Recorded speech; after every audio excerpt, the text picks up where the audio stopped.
This is the Lone Crater YouTube. We hope this video helps. In this video, I will explain how to extract chlorophyll from leaves. First, collect about 1 cup of fresh, dark green leaves. Tear them into small pieces, roughly 1 square inch each, to maximize surface area. Place these pieces into a clear glass jar. Next, pour enough rubbing alcohol into the jar to completely cover the leaves, ensuring they are fully submerged. This initial step prepares the leaves for the chlorophyll release. Now, let's begin the extraction. Place your jar containing the leaves and alcohol into a larger, heat-safe bowl. Carefully pour hot water, not boiling, into the larger bowl, surrounding the jar. This creates a warm water bath, gently heating the alcohol. The warmth helps the chlorophyll dissolve into the alcohol more efficiently.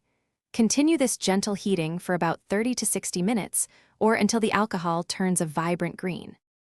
As the alcohol warms, you'll notice it gradually changing color, becoming a beautiful green. This indicates the chlorophyll is successfully dissolving. Once the alcohol is a vibrant green, carefully remove the jar from the hot water bath.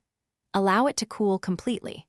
Then, strain the green liquid into a separate clean container, discarding the leaf pieces. You now have a solution rich in extracted chlorophyll, ready for further observation or experiments.